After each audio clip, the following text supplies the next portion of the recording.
Following the recent political development in Rivers State, where local government staffs across the 23 local government areas have been denied access to their offices due to security agencies taking over the secretariat's complexes, the organized labor in the state had earlier issued a 4-day ultimatum to the Inspector General of Police to vacate his men from the council secretariats or bear the consequences.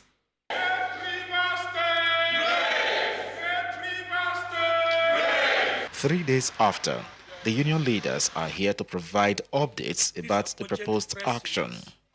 We have it on good authority that some miscreants have been fully mobilized by the enemies of Rivers State to cause mayhem across the 23 local government areas under the cover of organized labor ultimatum, which elapses on Monday, 24th of June, 2024.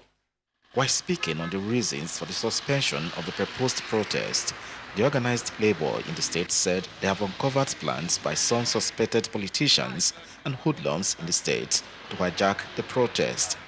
They, however, called on the Nigeria police to be vigilant to arrest and prosecute anyone found to be breaching the unfettered peace in the state. We hereby inform our members and the general public as follows. 1. That Rivers State organized labor has not directed anyone or group of persons to embark on any form of strike action or demonstration following the lockout of our members at the various local government areas in Rivers State by the Nigerian police.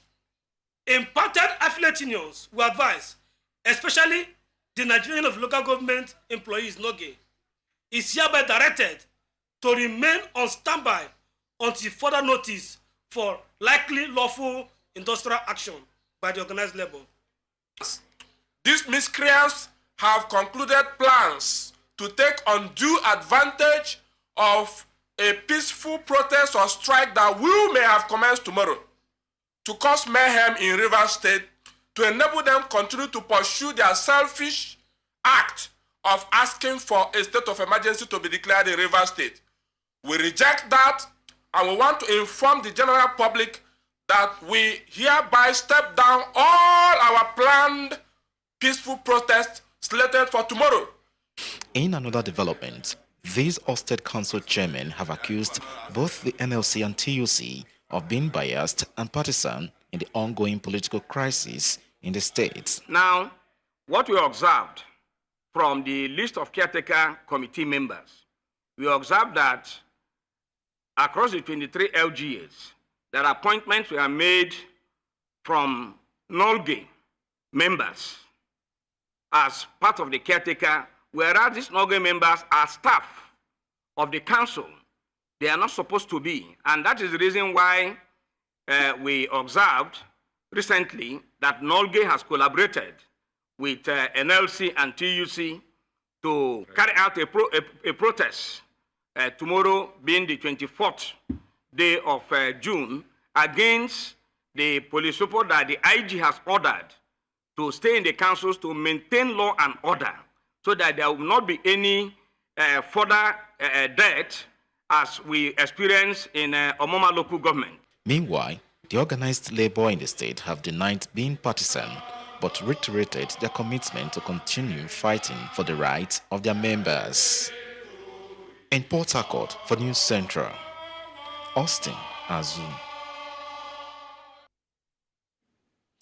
Well, the drama in Rivers State continues, and of course we'll continue to bring you updates as things develop. Moving away from there, Africa has attracted $10 billion investment in the global digital economy over the past 5 years. Now, this was revealed at the London Tech Week in a presentation by Tech Cabal Insights. This shows Africa as a major emerging player in the digital economy. Now, the presentation noted that the influx of capital highlights Africa's growing appeal to international investors and its potential as a hub for technological innovation and digital transformation. Joining us this morning to discuss this is the head of Tech Cabal Insights. Good morning. We have Olarinwaju Odunowo joining us. Good morning, and thank you for joining us. Good morning, and thank you for having me. All right, let's take a look at your presentation. Can you talk to us about some of the digital innovations and factors that you would say have brought about this digit recorded in your presentation? Thank you so much. Yeah, I think one of the key things is we've seen initially a small group of young people who saw opportunities and gaps in the market, and then started to build innovative solutions. For example, if you think of Paystack, think of solutions like Flutterwave, and even other digital and innovative solutions that we have in Nigeria.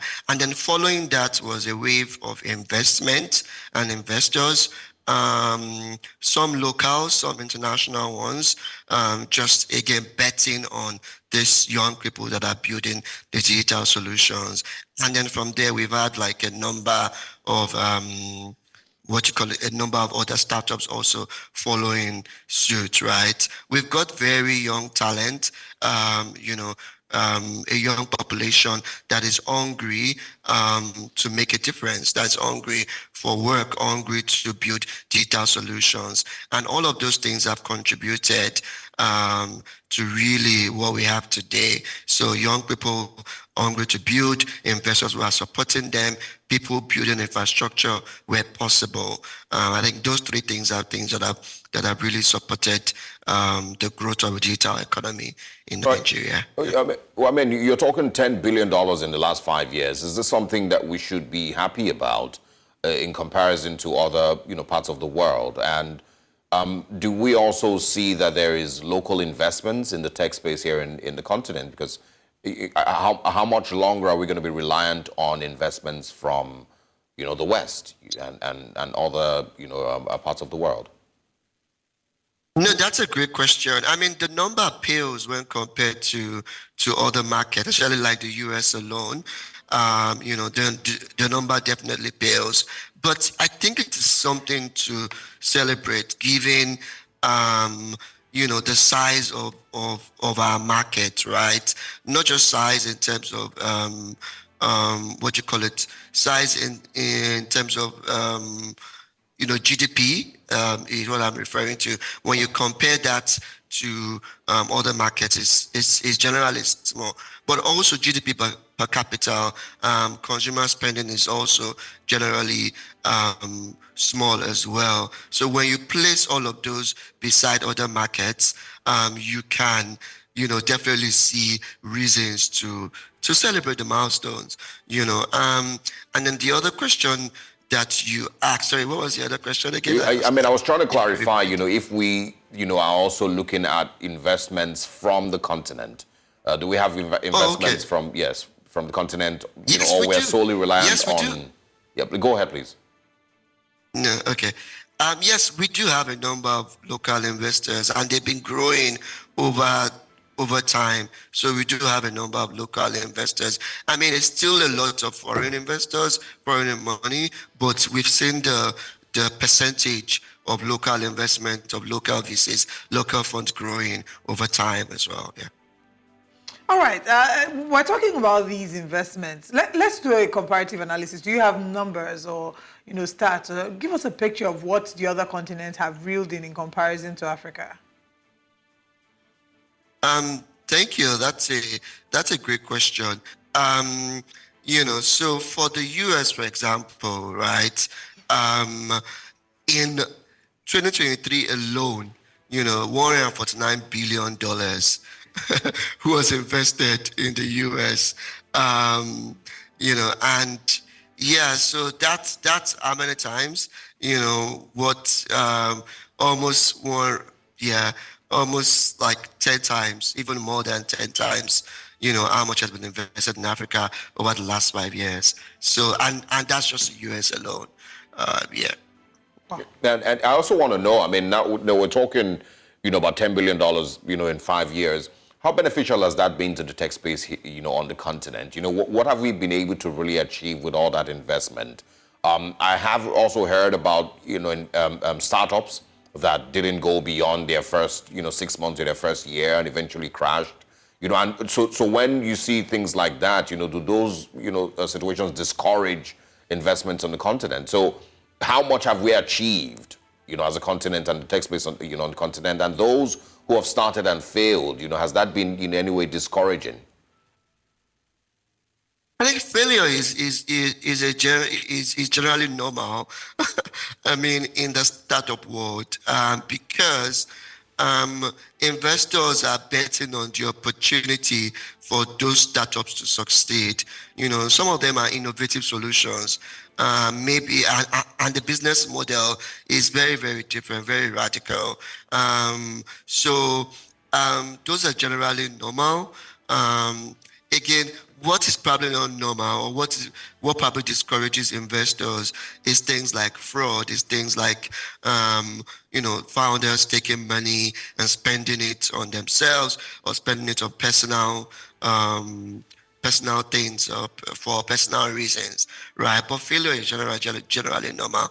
In terms of what has been achieved, I think we've come quite a bit, right? If you remember when we used to do online payment and used to use this very wonky web pay solution back in the day, but we've come so far. Like, payment is generally quicker. We've got a number of different payment solutions. If you think back again, there was a time when you didn't have POS solutions, right? All of those have been built, in partnership between the banks and fintechs, so I would say we've come a long way. I mean, just look at the financial services sector, for example. Now you have things like instant ATM cards, where you go to the machine, type in your details, and then the card comes out. That is powered by one of the fintech startups as well. So we've come a long way, just in terms of innovative solutions that are now making life convenient for Nigerians. And that is just the fintech sector. There are a couple of things being built across other sectors as well. I mean, if I can mention also the health sector, you've got people building insurance solutions where you can pay with very little money, for healthcare. As we see the role that artificial intelligence is playing in digital transformation, how well would you say that Africa is catching on with the conversation? Yes, thank you. I think this was also the core of my presentation, right? I mean, Africa is definitely, taking its place. We're beginning to see some activities within the AI space. One very notable one was a Tunisian AI startup, InstaDeep, that was acquired for £562 million by BioNTech, actually. And that's one of the largest acquisition deal ever. And it's in the AI space. InstaDeep is an AI startup building AI solutions, right? And that's just one example. We're also seeing, governments beginning to catch up. We've seen like the Egyptian government, trying to draft its own national AI strategy. We've also seen Kenya as well. In Nigeria, we saw the minister, convene a session to discuss the Nigeria AI strategy. And across different sectors, we're seeing startups, build solutions. We're seeing people like Curacell, we're seeing Rexall in healthcare, we're seeing Data Prophet in manufacturing, robotics in agri-tech, and a number of other startups. So we're beginning to see activities. Definitely, like when you compare to the scale of what is going on in the West, we still have a lot of catching up to do. But I wouldn't say that we haven't started. We're started. We're on the journey, and I'm very sure that that we will see more innovative solutions in that sector. All right. All right. I also want to talk about, setbacks, and some of the things that have slowed down the pace of growth here on the continent. Maybe also with a focus on, on Nigeria. What are some of the challenges that, tech enthusiasts, have faced, are still facing, that, maybe if you took some of those things away, would grow faster? Yeah, that's a great question. I think one of the major challenges at this time, at this point in time, is the economic situation, right? The consumer spending has eroded. People's purses have shrunk significantly, and that is affecting tech startups as well. Businesses, are also reducing how much they're spending, cutting costs here and there, right? I think the FX regime, just the drop,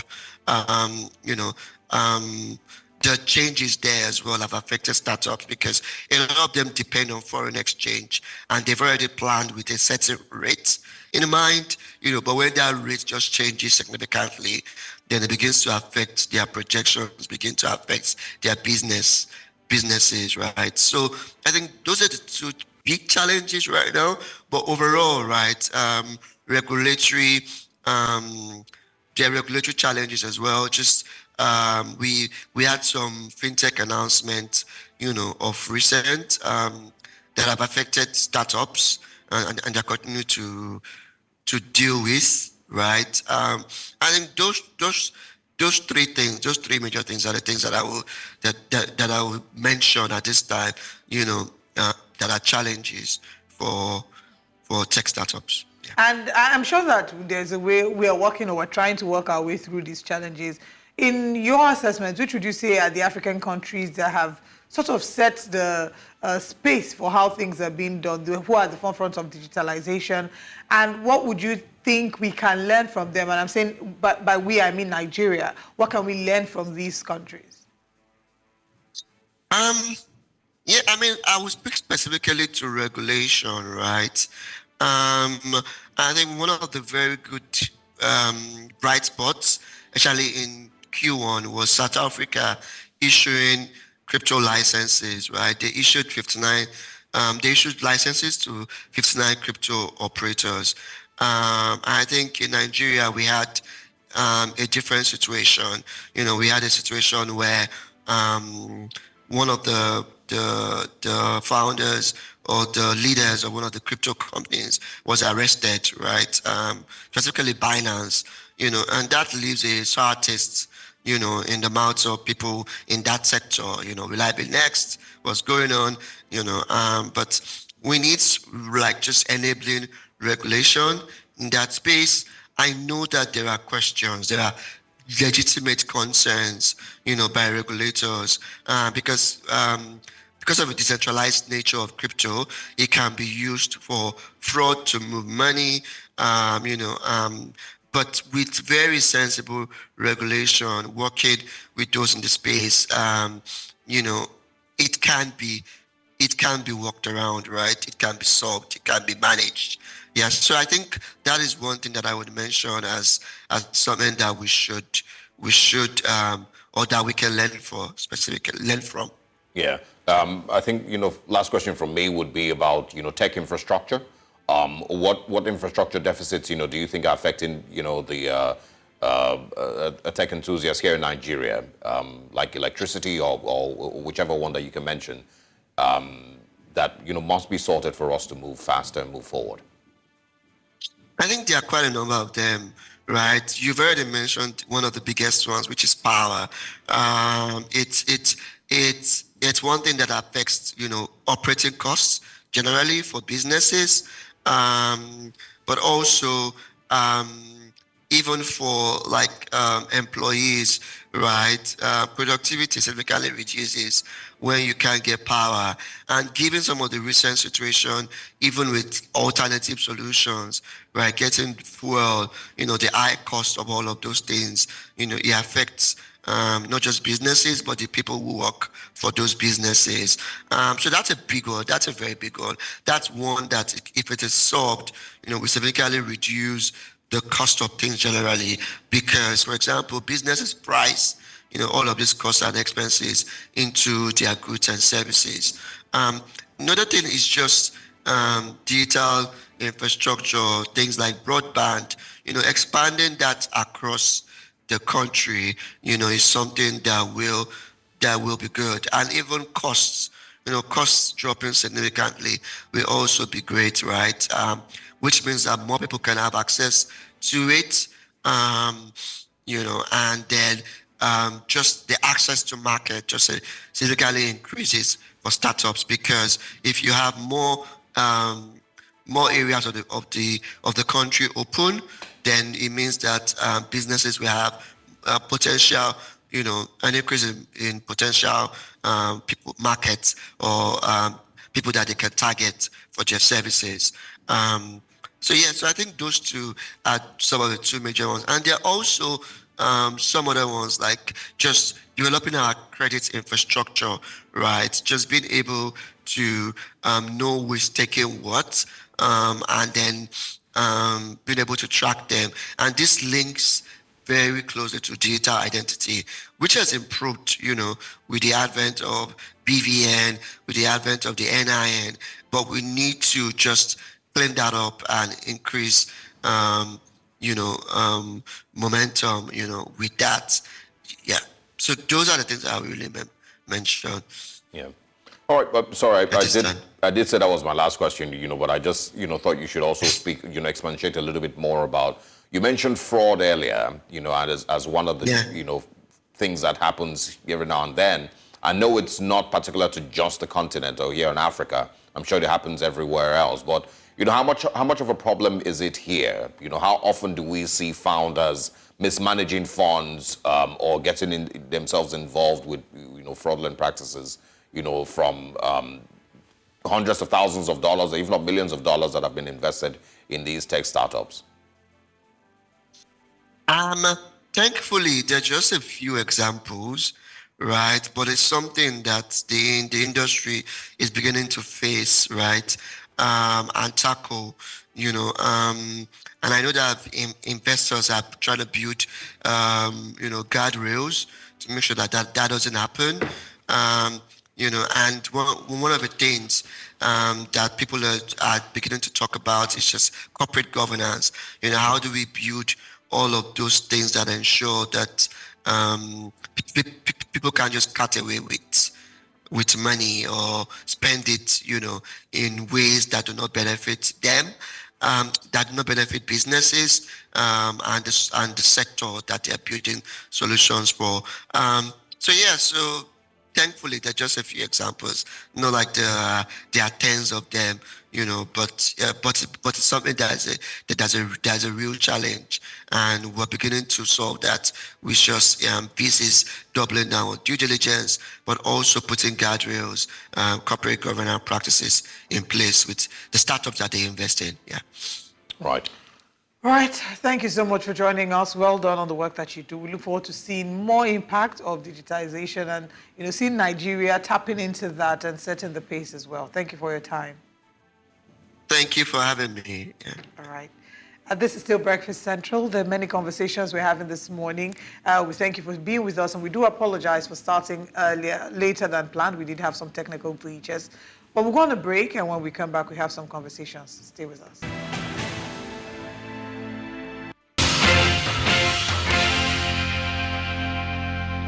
Welcome back to Breakfast Central. Let's take you through the big stories on the headlines. And joining us to analyze this is Public Affairs Analyst Deyemi Saka. Good morning and welcome.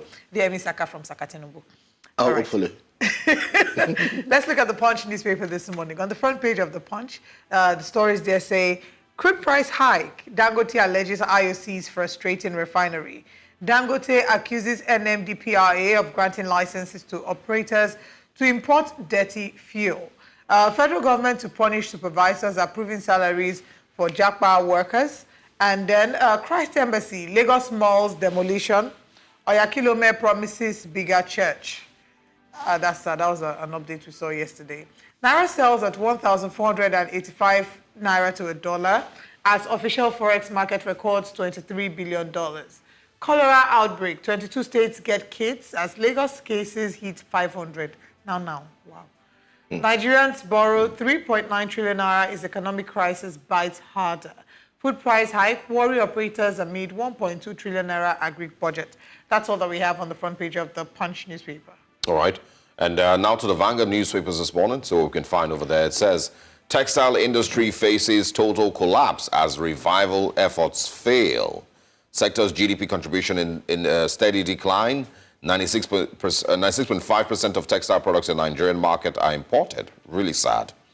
Market flooded with fake fabrics from China. Enforce Executive Order 003, says Manufacturers Association of Nigeria. Just really, really sad story. Labor to governors on minimum wage. Rescue Nigeria from state of resentment and misery. We can also find on the Vanguard this morning, worshippers recount ordeal as fire God's Christ Embassy headquarters in Oregon. That was a sad way to, start off the week yesterday. Nigerian pilgrims starving in Saudi Arabia. Bear in mind that the government spent 90 billion naira, of course, facilitating that trip. Dangote accuses IOCs of plotting failure of its refinery. And I think art icons reminisce about good old Nigeria. We're going to come back to this textile industry story with Mr. Kind of bit. But let's go to the Daily Independent, see what stories that we can find over there. On the Daily Independent this morning, it's quite a busy headline. CBN year-end 21.4% inflation mark unrealistic. May hit 40%, says experts. Say skyrocketing food inflation may crash economy soon. Ask fiscal authority to be proactive over high food prices. Tinubu seeks refund from civil servants drawing salaries after relocating abroad. NNPC set to deliver gas revolution with OB3 gas pipeline project. Federal government sees national gold purchase program boosting reserves naira value. 121.67 trillion naira debt. SERP asks World Bank panel to probe loan advances to federal government and states. NDLEA raids snake-guarded shrine used to store illicit drugs. This is what they say, come bear, because I don't understand what that is.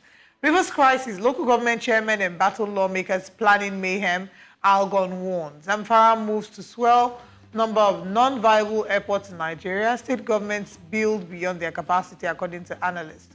How international oil companies are sabotaging us, according to Dangote refinery. Western Delta University assures on arresting robbers who terrorized students, and reps write Tinubu demand release of Nnamdi Kanu. Do you think that Tinubu is going to listen to them asking for the release of Nnamdi Kanu? Well, I think Nnamdi Kanu's case should be put in clear perspective. And if there's anything I want to do, I would like to push the blame to the doorstep of the former administration of former President Muhammadu Buhari.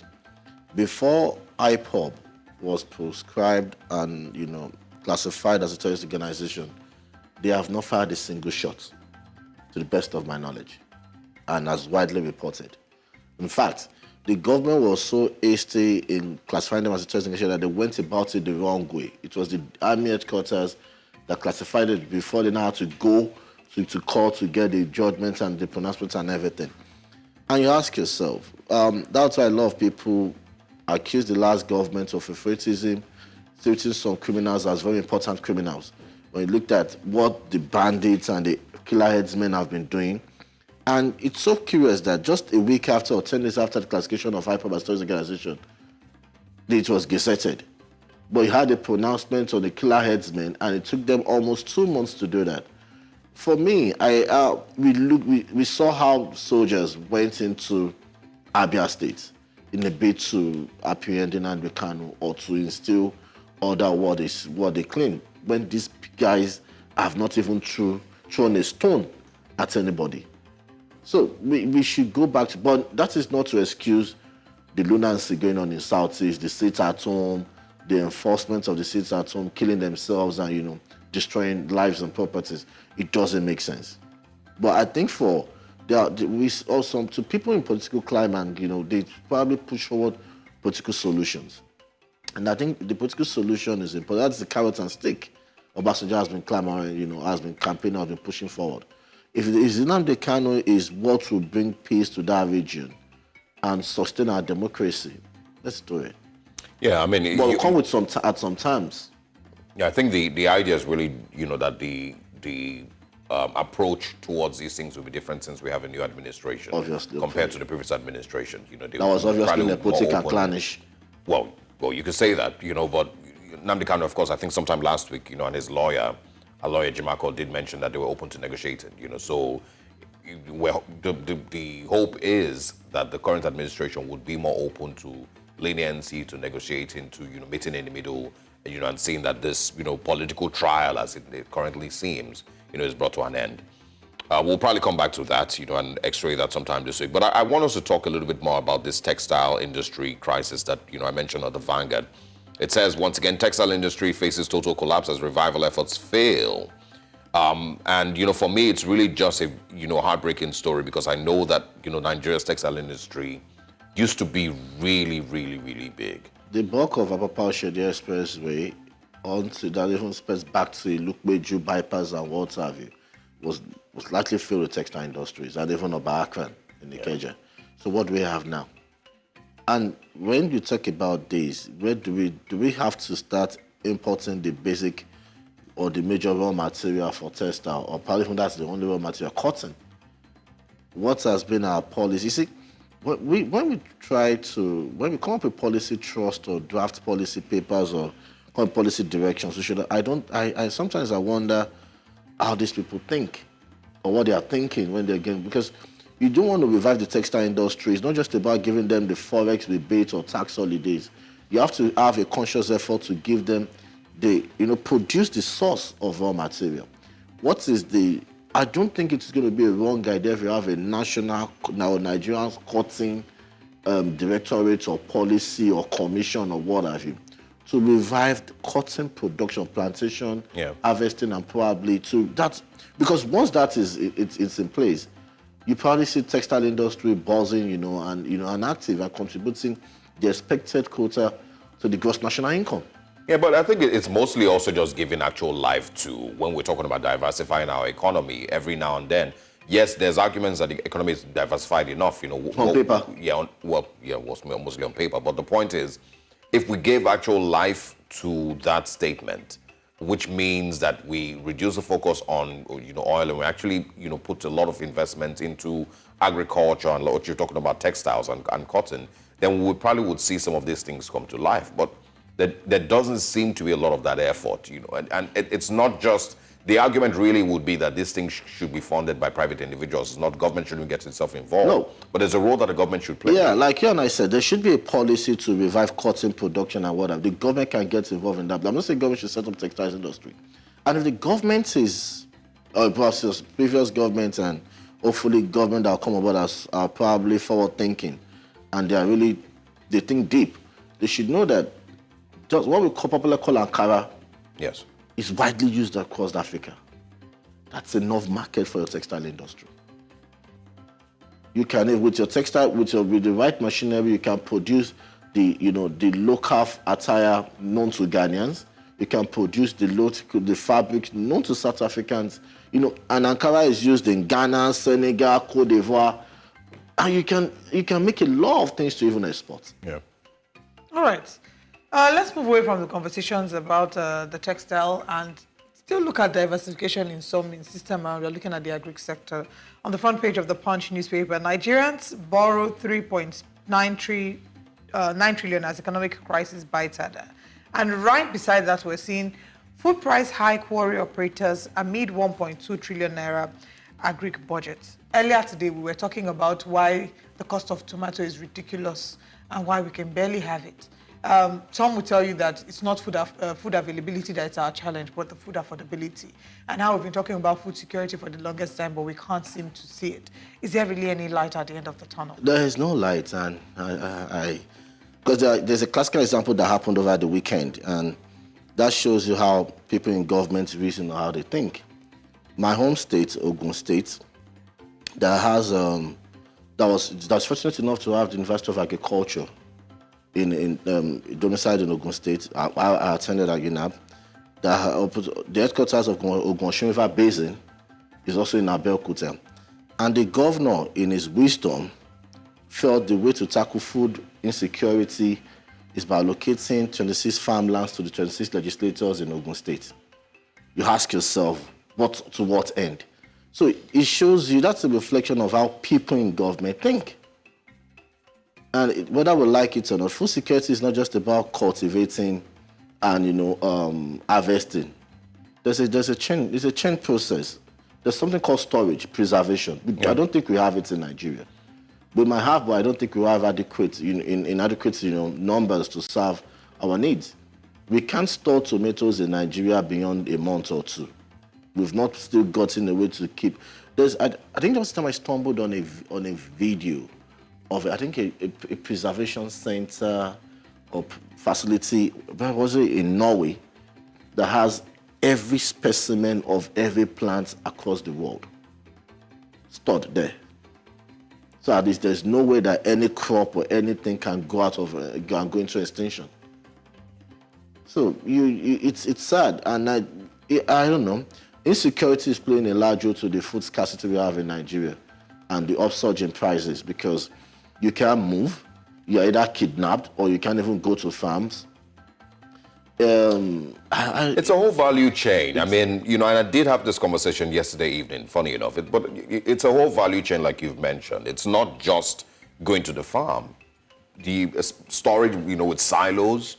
If we had Nigeria's Middle Belt region, some of those states having massive silos where food produce or farm produce rather can be appropriately stored, adequately stored, they don't need to make it such solves long some problems. Exactly. There's also the road infrastructure The last time problem. we had a massive investment in silos and storage facilities was during the administration of Babangida. That was the last time we did. I challenge anybody to take me up on that. It's just too many And that things. was the administration left almost 20-something years ago. And so here's the thing there, and this is what makes it triggers me whenever people have arguments and they say things like, "Oh, Nigeria defies logic." Government policies that they've tried to infuse into the system never work. Because just Nigeria. But that's not the truth. They're just basic things that you should put in place. No, for the agricultural value chain, for example, it's just basic that if you have proper roads, you have security, you have storage, it just makes it easier for these things to function. But when you don't have any of these things, and the government every year releases loans in agriculture, gives farmer a loan, fertilizer, you 1 million naira loan, and you expect that things would just work. Like, it doesn't work that way. No, the policies are not thought out to really serve the interest of the country. It's just to serve the ego of those in power. That's the truth. Because if you want to serve the interest of you actually think this thing through, and cross the T's and dot the I's. Exactly. I was just about to say, but it's typical of a number of administrations. There's really no analysis done. There's no SWOT analysis. There's no... They don't do the due diligence before they roll out these policies. They roll them out and then realize it then becomes an epic Farmers' failure. wallet by additional has been abandoned. Okay. Let's move the conversation away from agri. Let's talk a little bit about those earning salaries. Still on the front page of The Punch, earning salaries while having jackpot. Federal government to punish supervisors approving salaries for jackpot workers. So, according to the reports, there are some people who have left the country, working remotely from whatever country they've jackpot to. Are they working remotely? Well, some may be working remotely, some still just earning salaries. And it's just being found out. Well, it's a good thing that's been found out. Whether we like it or not, the people have to be punished. There should be consequences for your actions. But does this administration really have the moral justification to probe anybody for this? Because I have just a simple question. What happened, or what has become of the Better Idols probe? Nothing. So I think and when people say the fish starts rotting from the head, they are right. Okay, so enough. I've just looked at the article on The Punch. According to the report, they're saying here, they're talking about employees who had relocated abroad while drawing salaries without formally resigning. So I don't think it's a situation of even them working remotely. No, it's just a way. You will be shocked that it's on a sharing percentage. Okay, I'll take this, you'll take this, and that has to be punished. And we probably need a list of these people, or these persons, and let them be blacklisted, let them be whatever, institute whatever criminal proceedings against them, and let's have convictions. All right. Dangote alleges IOCs are frustrating, his refinery. He accuses NMDPRA of granting licenses to operators importing dirty, petrol. Quick reactions to that one also. I think with all due respect to what Alhaji Dangote has achieved, I think he's one businessman that's been over-pampered by successive governments. And even the last administration, we knew how NNPC went obtaining loan to invest in Dangote refinery.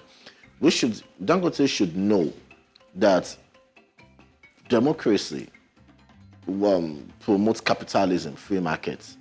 You don't expect the country to lock up the market because of you, or you should be the sole beneficiary or the only player in any sector of the economy. I think it's been used to, the monopoly has been getting away with. And I think you should know that the oil sector is not just, you can't be at the dictator of one man. It's a global market with global interest. Because we still have multinationals in Nigeria. I don't think those... I mean, a couple of them are packing up, but... They've been in the oil business before Dangote dreamt of starting oil business. Yes. So you don't expect them just to just chicken out because you're coming on board, because you're the favorite or the pampered one. They should compete.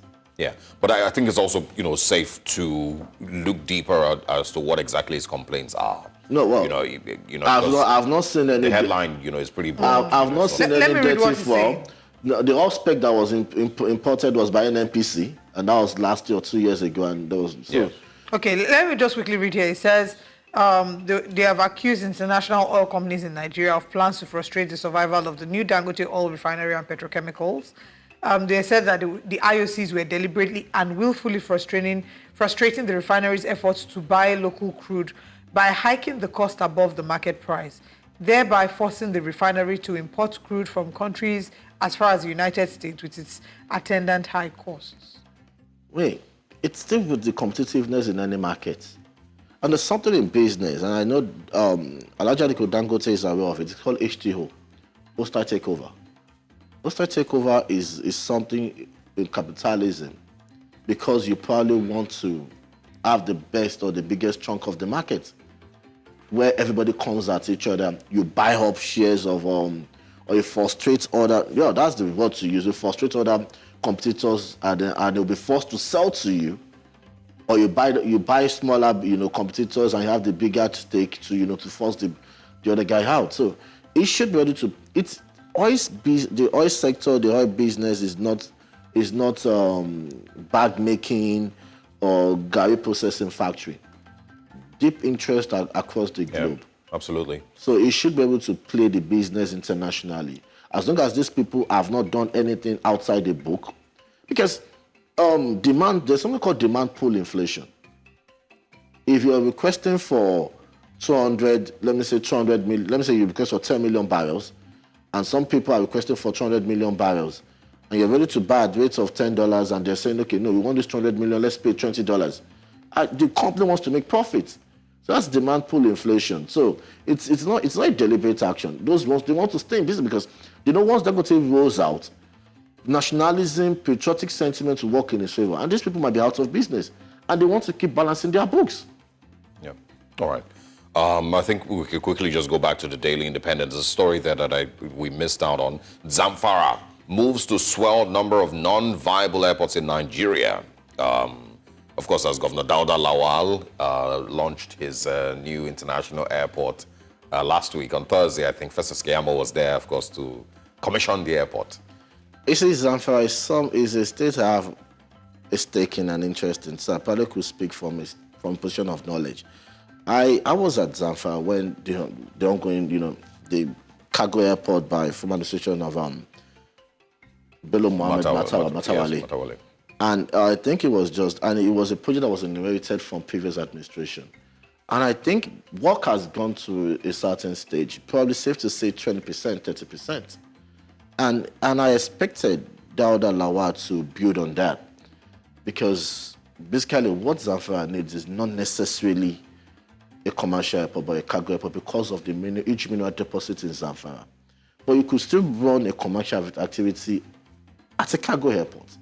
You just have to expand the scope or redefine the scope of the airport. And I don't know what will become of the former project, or maybe is redesigning the airport, the existing project to make it an international airport. But if you're starting the project all over again, it's just a waste of public funds. I mean, regardless of, how it is, most people who have analyzed it, say it's a waste of public funds. It's a 63 billion naira airport that really could have been used for better things for Zamfara State. How many people are going to fly that route? And if we argue that it has mineral deposits, Zamfara hasn't, in any recent time shown that it has, deeply invested in its mineral, deposits, and of course Nigeria is benefiting a lot. All the states benefiting a lot. It's still one of the poorest states in the country. It still has one of the highest out-of-school children in the country. So, which is huge mineral deposits. Now, I probably want to jump in. The time I was in Zamfara, I had to fly to Sokoto and journey from Sokoto to Guzo. No, far to Maradon before Guzo. And I'll tell you that long stretch of that from Sokoto to Guzo, I just had, when the state was still battling insecurity, I just saw 13 contingents of security outfits, 2 military, the rest civil defense and water, aviation, and vigilante. Insecurity is what Zamfara is dealing with. Yeah. And the past administration, I don't know how, whatever they came up with, that couldn't capture the mineral resources in the state to the benefit. I get it came with some arrangement that the state was selling the gold to CBN and what have you, away from what we have in South, where the resources belongs to federal government. And also we have the onshore dichotomy bill, that, gave the rights of exploration on the high seas to the federal government. Yeah. All right, so, we need to wrap up. I think when we think our laws and probably get nationalistic and united and probably have a uniform application of our laws, things will get better for us as a nation. All right, we'll definitely look a little closer at the Zamfara airport. But thanks very much, Mr. Saka, for stopping by and for talking about these stories with us.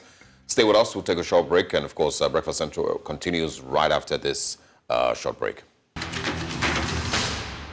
The Zamfara State Governor, Dauda Lawal, on Thursday, the 20th of June, stated his commitment to transforming Zamfara State into a commercial hub in northern Nigeria.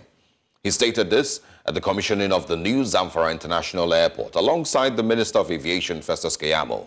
And just like that, ladies and gentlemen, just like orange is the new black, airports are the new bridges or flyovers. Nigerian governors in recent years have developed this new love for building projects that have almost, no relevance, no matter how many questions are asked about the viability of these projects and these airports. Zamfara, of course, we know is one of Nigeria's poorest states and also is rated as having one of the highest number of out-of-school children. Also, still plagued with troubling levels of insecurity, has decided, under the admirable and inspiring leadership of Governor Dauda Lawal, to build an airport costing the state about 63 billion naira.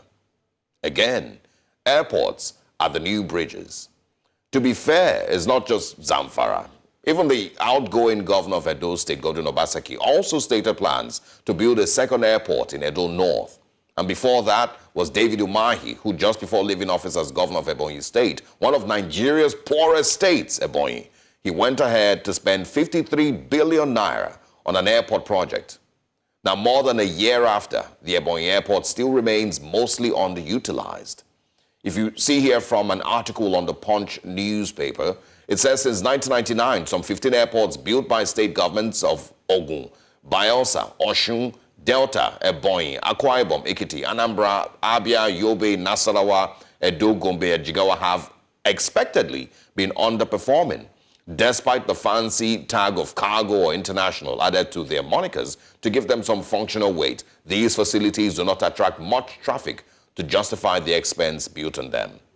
And also, there's an article that I found here that shows here that in 2022, Nigeria's aviation sector saw approximately 100,000 domestic flights, with major airports like the Lagos Murtala Mohammed International Airport having 45%, Abuja's Nnamdi Azikiwe Airport 30%, and the Port Harcourt Airport with 10%, handling the majority of air traffic. Regional airports, on the other hand, handle fewer than 120 flights each year. And the airports in this category include the Gombe International Airport, Ebonyi's new airport, the Ado-Ekiti Airport, and the Dutse International Airport in Jigawa. These airports see little traffic, highlighting the issue of underutilization despite significant investment. And we're talking here about billions and billions of naira. It's not expected that the Zamfara project of 63 billion naira will be any different. Zamfara in recent years hasn't shown any considerable growth in investment interest or increased inflow of human and business traffic. It also hasn't shown any massive growth of trade due to, of course, insecurity and other factors. To demand a new airport and the expenditure of 63 billion naira while children are not in school. So Governor, Dauda Lawal may just, of course, be doing like his predecessors and spending billions of naira on irrelevant projects. It is common knowledge that Nigerian governors are not known to be excited about using billions in state resources to engage in projects that would bring about transformational change. When's the last time you heard of a governor talk about a 15-year educational or agricultural development program? I'm sure you don't remember. And also, the Zamfara State House of Assembly had enough time to ask the governor to convince them of the viability of this project and why 63 billion naira of Zamfara State's money couldn't be spent on reducing the state's number of out-of-school children or fighting poverty. They simply fell in line. It makes you really ask yourself, do these state executives and legislators come together and ask themselves, what does our state really lack in this time, and how can we fix these problems? And if they did in Zamfara, was an airport the unanimous decision? If yes, then so be it.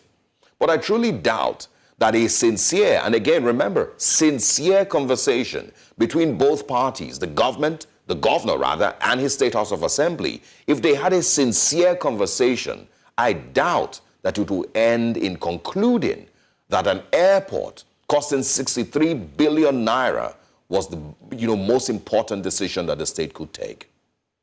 Good morning, Nigerians.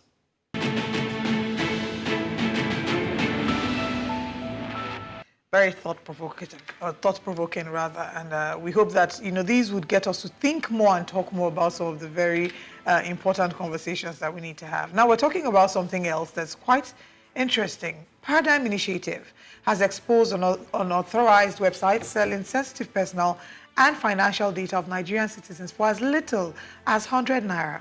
This serious breach of privacy and data protection laws pose substantial risks to individuals and the national economy.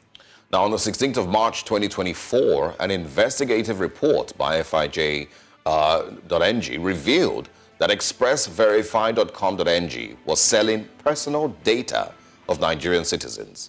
Despite the swift takedown of the site, Paradigm Initiative seeks legal redress on behalf of Nigerian citizens. Now, in its response to this revelation, the National Identity Management Commission, NIMC, has denied the allegations of a data breach. This morning, we're joined by the Executive Director of Paradigm Initiative, Benga Chesson. Good morning, and thanks for joining us. Thank you for having me. We probably would, start with the response by the NIMC, so at least we have some clarity on what we're talking about here. Yes. They have put out a statement. They said that there was no data breach, and of course, steps are being taken to also put things in order. So let's get your response, first of all, for that. What did you expect? It's not just that there's a data breach. It's that there is another data breach. So Express Verify was the one that, they talked about in March. And we did report it, thanks to FIJ, it was revealed. We reported this to the Data Protection Commission. And, well, I'm not surprised that NIMC got a slap on the wrist. And that, of course, means that they were, willing to look away again. And this is now, Express Verify went offline. And now this is anyverify.com.ng. And guess what? That's not the only one. Anyverify is now offline again because there's noise about it. But there are many more. In fact, in that press statement, NIMC itself tied its own hands by saying, we know there are many websites. And the problem is not Nigerian citizens. That press statement is silly, at least, because it suggests that it is Nigerians who are giving their own data to this false or fake websites. But no, this is NIMC's data, and we now have proof. We got the NIN slip of the minister, Dr. Bosun Tijani.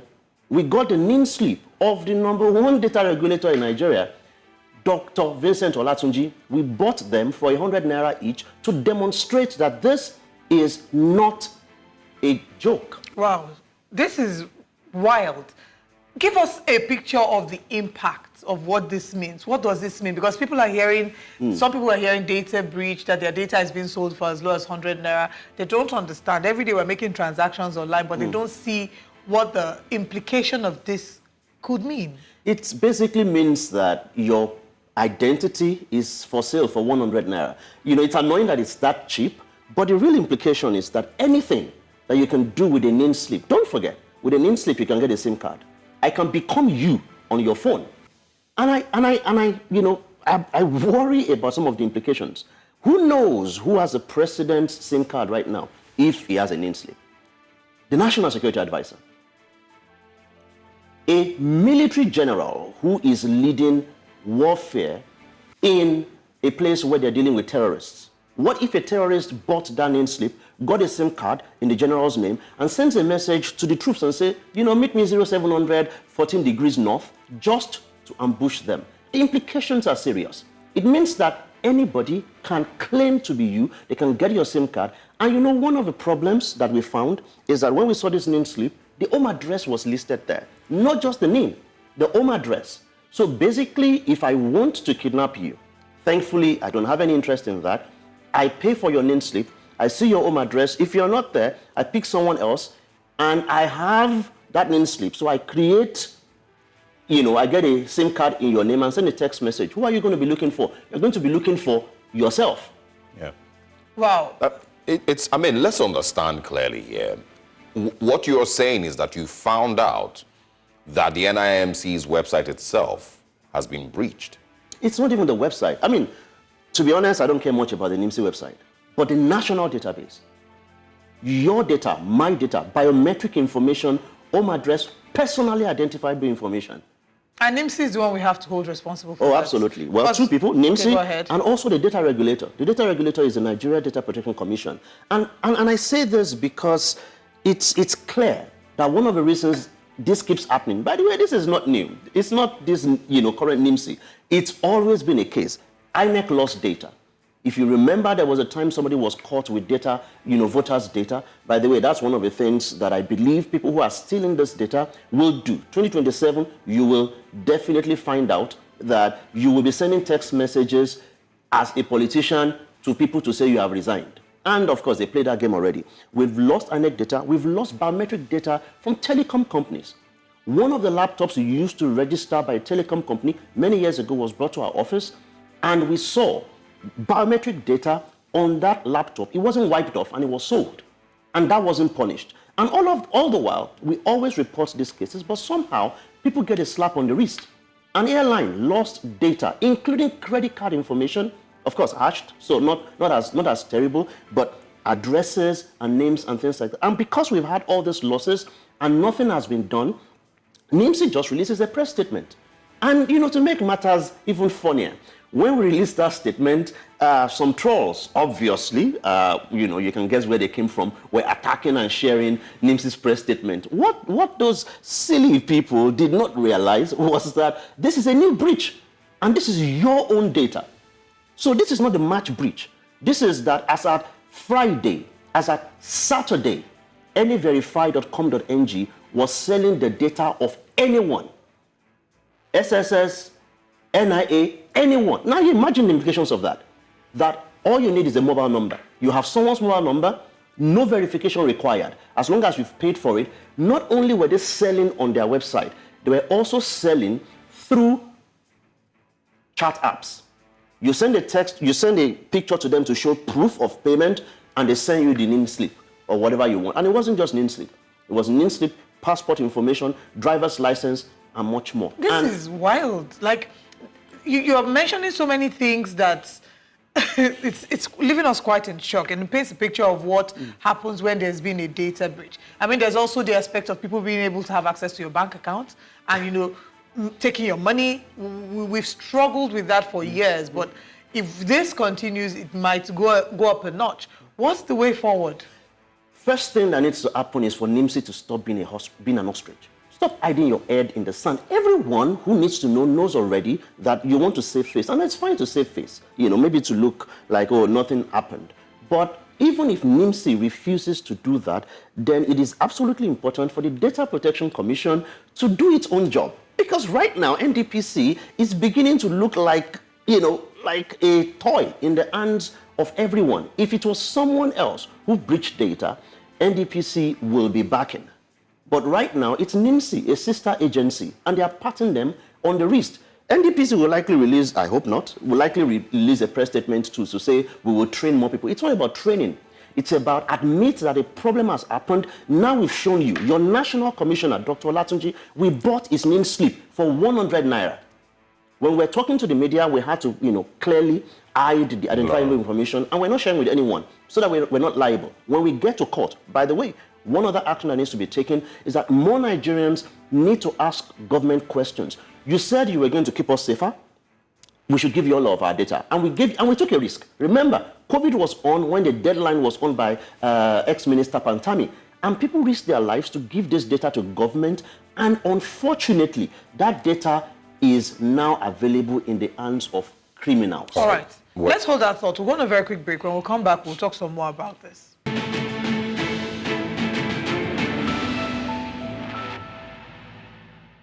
Welcome back. Now, before we went on the break, we're looking at the implication of the latest data breach of Nigerians. And we have with us the Executive Director of Paradigm Initiative, Benga Sheson. Thank you very much for joining us. Thank you. So before we went on that break, we were talking about what the next steps are regarding this data breach. NIMC has denied. You said they should stop applying the ostrich in the sand approach. So what are the next steps?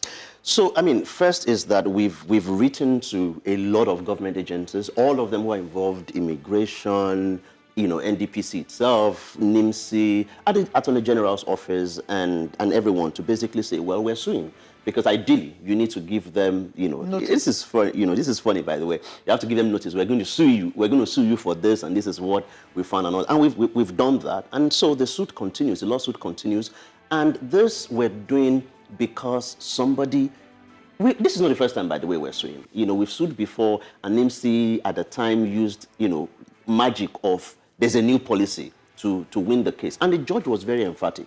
To say at the time, the judge said, make sure you secure this database. Because don't forget, the judges who will hear this case, maybe their name slips have been bought.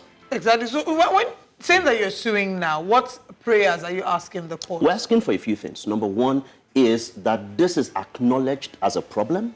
Number two is that this website and other websites, and many of these websites, by the way, have registration with the CAC. So you can be sure that these are entities that are legal, doing illegal work, which can easily be punished for it. We're asking for them to be severely punished so that my data, your data, everyone's data will not end up with this data abuse impunity. We're also asking that NIMC ensures that every leak that has happened should be investigated and the findings should be made known to the relevant people. And those that need to be made public should be made public. When NIMC says there's no breach, we understand they're trying to control and not create panic. But at this point, they need to hit the panic button. Otherwise, it's going to be impunity over and over again. This leaks, number one, the people who are selling this data have literally a lot of information. So even when you block their website or they take the websites online, they already have this data.